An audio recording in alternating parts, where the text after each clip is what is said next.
Mais uma vez, boa tarde, mais uma vez, seja muito bem-vindo. Nós estamos ao vivo, agora são 15 horas e 30 minutos pontualmente, pelo horário de Brasília. Eu sou o Kleber Werneck e a partir de agora você confere comigo as principais notícias nesta edição da tarde do Redação Hit.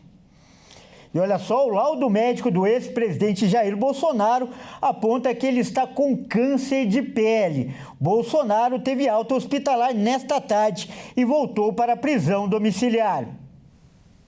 Bolsonaro foi internado no hospital nesta terça-feira devido a um quadro de vômitos, tontura e queda da pressão arterial. Ele recebeu tratamento com medicamentos por via endovenosa e foi hidratado. Foram realizados exames laboratoriais de imagem para investigação diagnóstica.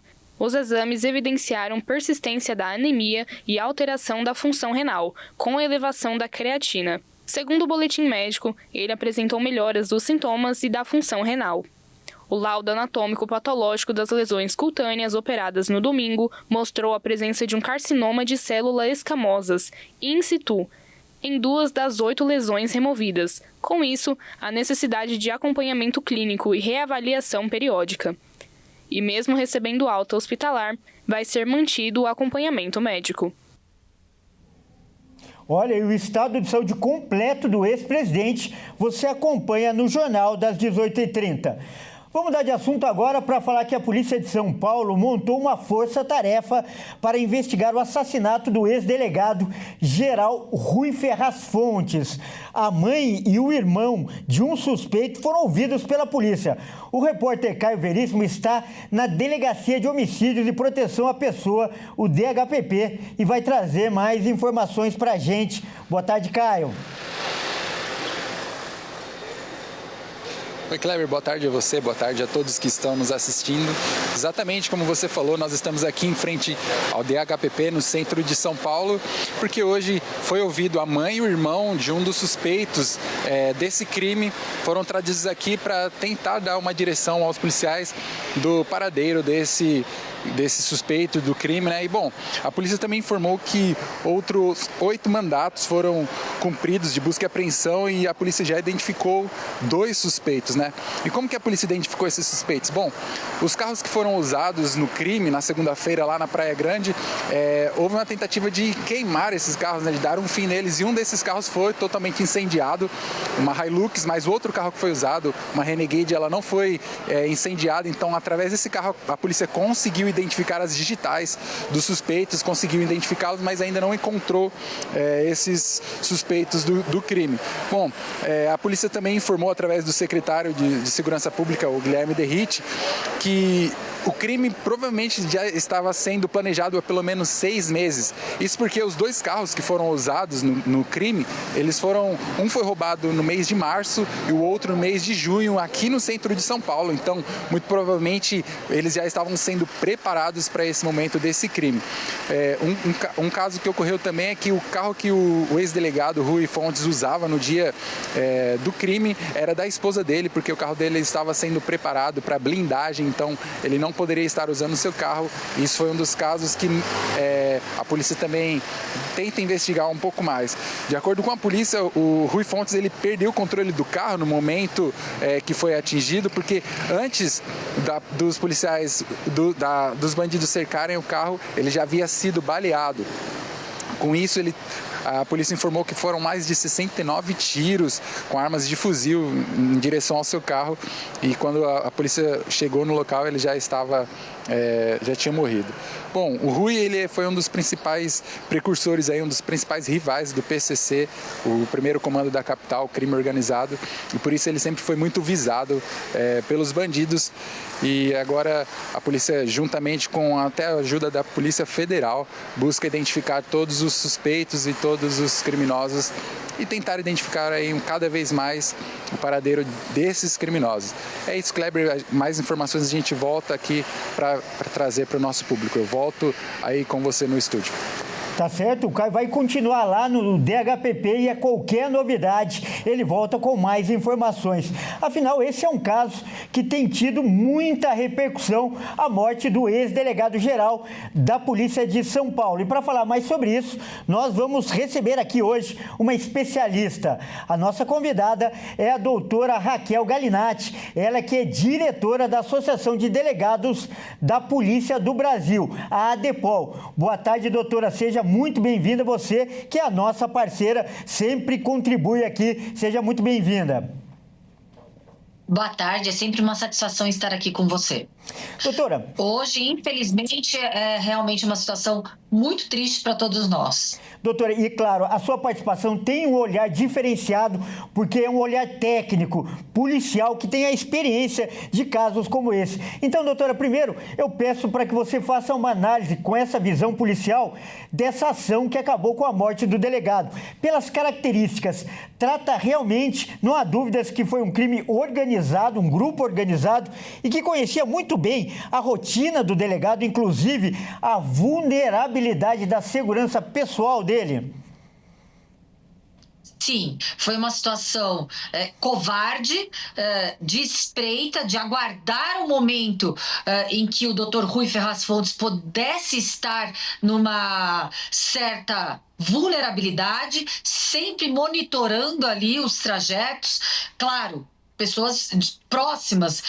Infelizmente, a gente sabe que a atuação do Dr. Rui Ferraz Fontes deixava muitas pessoas incomodadas, muitos criminosos incomodados.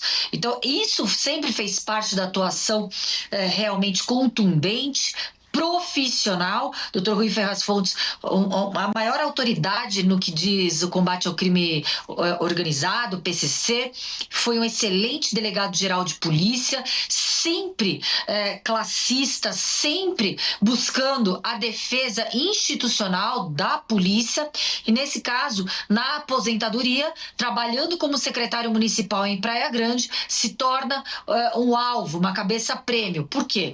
Muitas vezes o crime organizado, incrustado em instituições de Estado, ele está ali camuflado dentro das amarras, das entranhas institucionais governamentais, nas entranhas municipais, e muitas vezes aquele que atrapalha a engenharia lubrificada pelo crime organizado se torna, assim, uma pedra a ser eliminada. Então, é revoltante. Foi um ataque a toda a polícia do Brasil, a todos nós policiais, e fica aqui. É necessário que a sociedade como um todo não tenha essa benevolência e complacência como tem tido, com o reflexo são os parlamentares realmente muito tímidos em relação a uma legislação mais severa e mais dura no combate ao crime.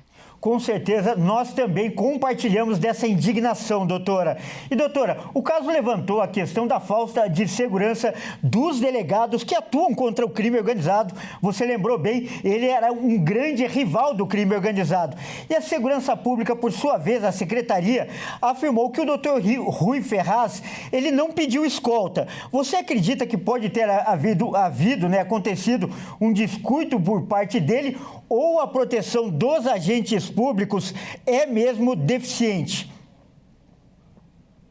Não existe no Brasil uma legislação que ampare o delegado de polícia, o policial, aquele que está como escudo permanente entre o crime e a sociedade, que o ampare nessa situação de proteção individual. O policial, ele é policial 24 horas, mas não existe instrumentos para que esse policial esteja protegido, e principalmente quando ele incomoda, quando ele realmente desmantela, quando ele tira a capitalização, a capilaridade e desidrata o crime organizado.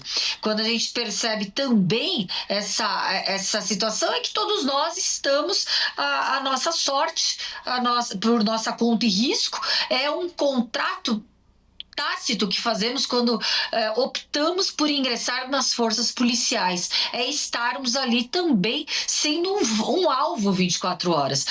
O Dr. Rui Ferraz Fontes, ele era conhecido não só pela sua competência e capacidade operacional, investigativa, então era um delegado extremamente preparado e respeitado, sobretudo.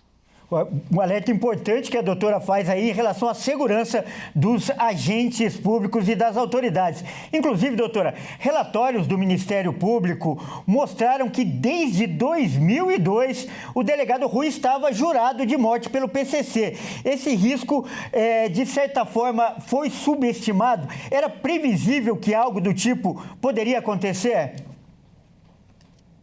Bom, o risco não foi subestimado, tanto que o Dr. Rui ele tem essa direção mais agressiva justamente porque já tinha sido alvejado. Era um carro que estava espreito em Tocaia, aguardando o momento que ele saía, que ele fosse sair da prefeitura, e nesse momento ele já alvejado, ele conseguiu fugir por quase 2,5 km. É uma situação em que existe ali, a atuação dele justamente era a parte de crivo e fiscalização e investigação, em lisura nos processos licitatórios da Prefeitura de Praia Grande.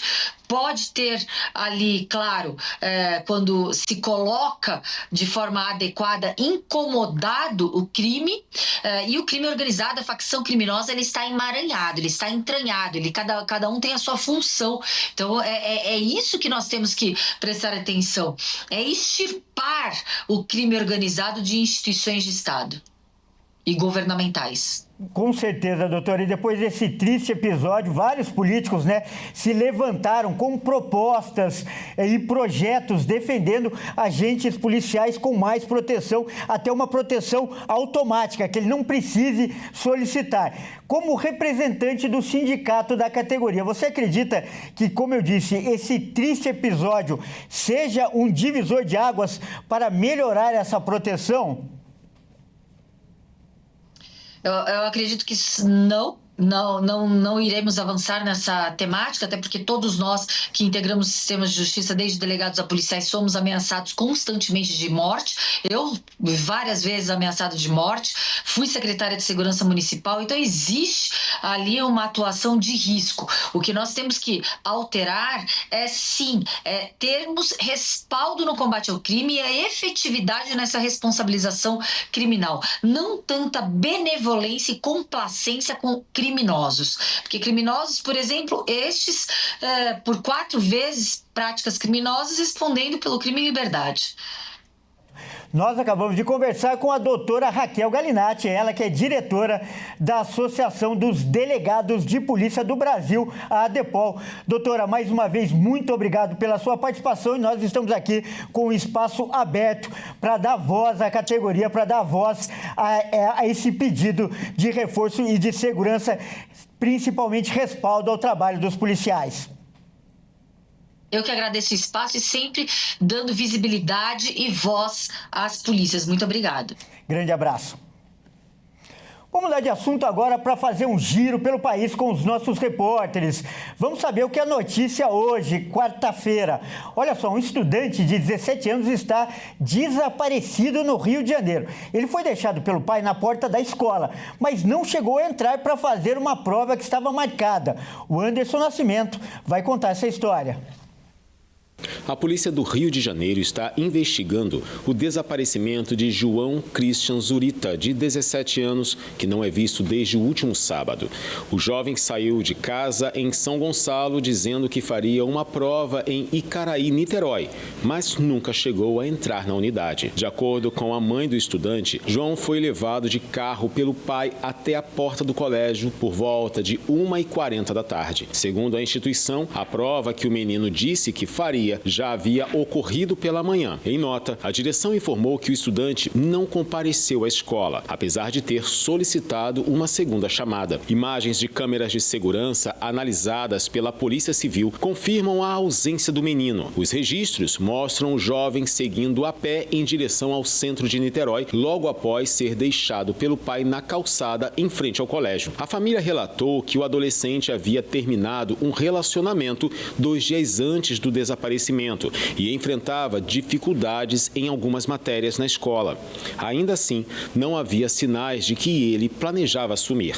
A Polícia Civil informou que diligências estão em andamento e que imagens de câmeras de segurança da região estão sendo analisadas para tentar localizar o estudante.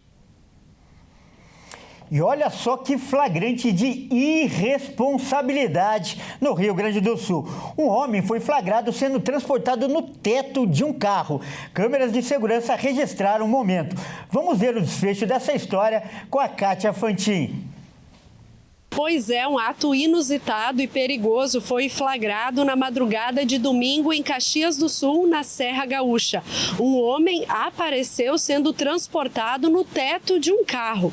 A cena foi registrada pelas câmeras de monitoramento da Prefeitura. Segundo a Secretaria de Trânsito, a placa foi identificada e as imagens já foram enviadas para o setor responsável. A infração é grave e pode render 5 pontos na carteira do motorista. O carro seguia em direção à perimetral e não houve abordagem no momento da ocorrência. As imagens chamaram a atenção pela imprudência e pelo risco, tanto para o homem quanto para os outros motoristas que passavam pela via. Fica o registro de um perigo que poderia ter terminado em tragédia.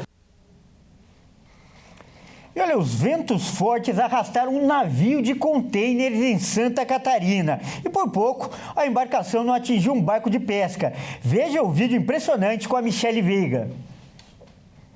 E o porto de Imbituba, aqui na região sul de Santa Catarina, litoral sul, ali perto da famosa laguna, sabe? Então, o porto, que ele é bem aberto, uma área de bastante vento, acabou registrando no seu canal um fato bem curioso essa semana. Um dos navios que estava dando entrada ali à embarcação acabou ficando à deriva devido aos ventos fortes e à falha de um dos rebocadores. De acordo com a administração do porto de Imbituba, foi exatamente isso que aconteceu. Um rebocador acabou não dando sequência ali à atitude de levar o navio para o seu ponto de atracação e acabou deixando ele na correnteza e, de acordo com os fortes ventos, ele acabou sendo levado para bater em algumas embarcações. Ninguém ficou ferido. Só foi um grande susto, mas, claro, um navio cheio de carga acaba deixando aí uma imagem assustadora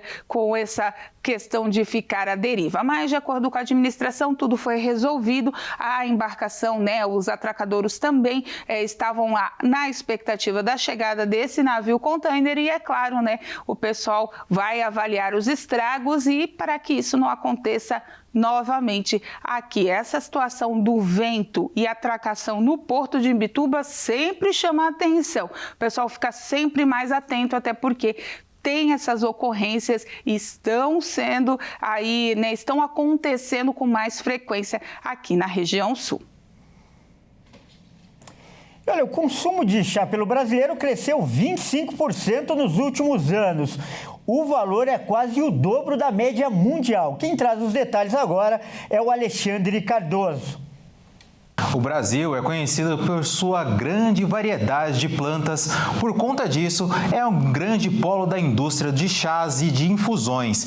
Em todo o mundo, cerca de 2 bilhões de pessoas tomam chá regularmente e os brasileiros têm seguido essa tendência. Segundo a Euromonitor Internacional, o crescimento pelo mundo no consumo de chás foi de 13% entre 2013 e 2020. Já no Brasil, o aumento foi de 25%, quase o dobro da média global. A bebida, seja ela quente ou gelada, traz vários benefícios à saúde, como na hidratação, melhora no sono, redução do estresse, aumento da energia e o combate a problemas como gripes e resfriados. Além, é claro, de trazer conforto nos dias frios com a bebida quente e refrescar nos dias de calor com o chá gelado. Outro estudo aponta que chá já é a quarta bebida mais consumida pelos brasileiros, atrás somente do suco, café e da água engarrafada. O baixo custo da bebida do mercado também é um grande atrativo para a preferência dos brasileiros, principalmente associada a um estilo de vida saudável e mais leve. E olha, a Polícia do Mato Grosso do Sul e a Aeronáutica continuam as investigações sobre a queda de um avião em uma área rural. O acidente matou um fazendeiro. Quem traz os detalhes agora para a gente é a Giovana Coene. A Força Aérea Brasileira registrou condições meteorológicas instáveis na região no momento do acidente, com chuvas fortes e trovoadas. Mas as causas exatas do que levou à queda do avião ainda são apuradas. O Centro de Investigação e Prevenção de Acidentes Aeronáuticos fará uma análise técnica no local em que o avião caiu, em uma ação conjunta com a Polícia Civil aqui de Mato Grosso do Sul.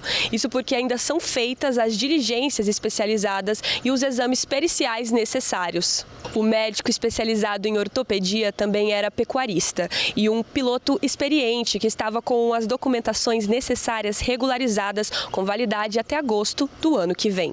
Ele decolou de Araçatuba, no interior de São Paulo, ontem às 7h53 da manhã, com destino a uma das fazendas que ele tinha em Figueirópolis, do Oeste, no interior de Mato Grosso.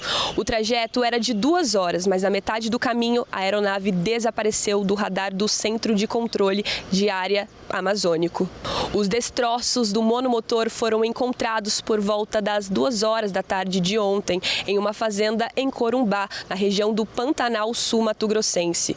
Devido ao difícil acesso ao local, o corpo do pecuarista só foi retirado hoje com a ajuda da Savaero, o serviço de busca e salvamento, para ser entregue à família. Nós tivemos a informação que havia uma aeronave que estava desaparecida e que o Savaero já estava com diligências para a localização. Por volta de 14 horas fomos acionados pela equipe operacional desse Savaero, confirmando que às 14 horas havia localizado os destroços e o piloto em óbito aqui na região pantaneira, no Mato Grosso do Sul. Por conta disso, desde então, a gente adota providências para essa extração do corpo, para poder fazer esse translado até aqui, para que a gente possa fazer as providências de exames necessários nesse corpo, e também, a partir de agora, adotamos diligências para conseguir a logística para chegar até o local, fazer a análise desse contexto, da aeronave sinistrada, né? De tudo isso que aconteceu, para poder dar uma resposta ao que de fato levou a esse sinistro. O monomotor Cessna 210 Silver e Gol, fabricado em 1980, estava registrado no nome de Ramiro e estava com a certificação de aeronavegabilidade regular, segundo a ANAC, Agência Nacional de Aviação Civil. E agora é hora de falar de esportes aqui no Redação Hit. E quem traz as informações é o Bruno Buenos Aires. Boa tarde, Bruno. Vamos começar falando dos elencos mais caros do mundo, né? Hoje sai um ranking com os times que têm maior valor. Conta pra gente, Bruno. E é muito dinheiro, viu, Kleber? Boa tarde a você e a todos que nos assistem. Um observatório de futebol divulgou uma lista dos clubes que possuem os elencos muito valiosos. Os ingleses dominam a parte de cima, mas os brasileiros também aparecem no top 100.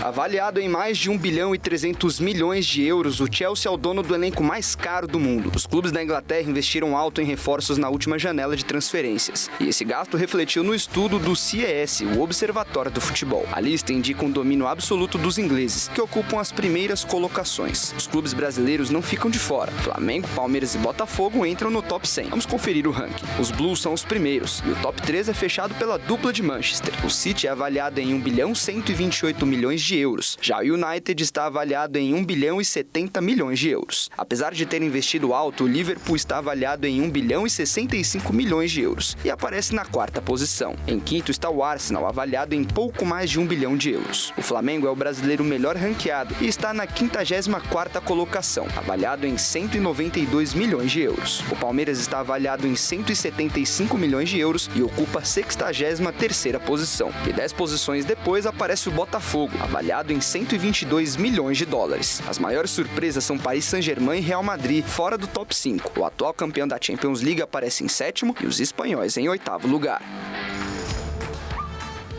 E olha, falando de bola rolando agora, porque hoje temos brasileiro em partida decisiva da Libertadores. O Palmeiras vai até a Argentina encarar o River Plate em Buenos Aires pelo jogo de ida das quartas de final. E além dos grandes craques dentro de campo, o que também chama a atenção são os comandantes na beira do gramado. River Plate e Palmeiras se enfrentam nesta quarta às 21h30, abrindo as quartas de final da Libertadores no estádio mais monumental em Buenos Aires pelo jogo de ida. O confronto marca o reencontro de Abel Ferreira e Marcelo Gallardo, multicampeões e símbolos dos seus respectivos clubes. Na Libertadores de 2020-21, o Palmeiras do recém-chegado Abel Ferreira eliminou o River de Galhardo na semifinal em confrontos marcantes. O Verdão, que acabou campeão daquela edição, venceu o jogo de ida por 3-0 na Argentina e na volta em São Paulo, o time argentino venceu por 2-0 e por pouco não reverteu o resultado. Este ano, o Palmeiras terá outra pedreira pela frente. A equipe comandada por Marcelo Galhardo vem de apenas 2 derrotas em 2025. A primeira derrota aconteceu em março, em casa, para o Estudiantes. E o último resultado negativo aconteceu na Copa do Mundo de Clubes, quando perdeu para a Inter de Milão e não avançou para o mata-mata. Na Libertadores estão invictos, mas os milionários têm mais empates que derrotas. O histórico conta a favor do Verdão. Em 8 confrontos, o River Plate venceu o Palmeiras em apenas 2 ocasiões, em semifinais de Libertadores. A primeira aconteceu na Libertadores de 99 e a segunda em 2020-21. Mas apesar dessas 2 vitórias, nas 2 ocasiões o Palmeiras passou de fase e veio a ser campeão. O Verdão chega embalado após a goleada por 4-1 sobre o Internacional, enquanto o River Plate bateu o Estudiantes por 2-1 no último fim de semana.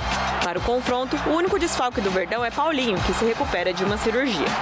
Então, uma provável escalação conta com Everton, Kelvin ou Giai, Gustavo Gomes, Murilo e Piquerez, Aníbal Moreno, Lucas Evangelista ou Andréas Pereira, Facundo Torres ou Maurício, Felipe Anderson, Flaco Lopes e Vitor Roque. Já o time argentino não poderá contar com Galopo, expulso na partida de volta contra o Libertad. Galhardo faz mistério sobre a escalação, mas deve usar o mesmo time que venceu o Estudiantes. A torcida do River Plate tem prometido durante a semana uma das maiores festas que o Monumental já viu. As torcidas organizadas preparam papéis picados, faixas e bandeirões para dar um verdadeiro clima de jogo de Libertadores para o confronto. São esperadas mais de 82 mil pessoas no estádio. Bom, e além desse jogão na Argentina, outros brasileiros também entrou em campo hoje. Vamos dar uma olhada na tabela. O Atlético Mineiro vai até a Bolívia encarar o Bolívar, a mais de 3.600 metros acima do nível do mar, pelo jogo de ida das quartas de final da Copa Sul-Americana. A partida acontece às 19 horas. E um pouco mais tarde, às 19h30, Botafogo e Mirassol entram em campo também, por uma partida da 12ª rodada do Campeonato Brasileiro, que havia sido cancelada por conta da participação do Alvinegro na Copa do Mundo de Clubes em junho. E às 21h30, como a gente já falou, também o Palmeiras enfrenta o River Plate em Buenos Aires, na Argentina, pelo jogo de ida das quartas de final da Libertadores. Lembrando que tanto o Atlético Mineiro quanto o Palmeiras fazem o jogo da volta no meio da semana que vem. Ambos os times decidem em casa as quartas de final. Bom, então é isso, Kleber, eu fico por aqui. Uma ótima tarde a você e a todos que nos assistem. Até mais. Muito obrigado pelas informações, Bruno, e até mais. Bom, essa edição também fica por aqui. Eu agradeço demais a sua companhia. E você que não nos acompanha pela Rede TV, fique agora com a sua programação local. Ótima tarde e até mais.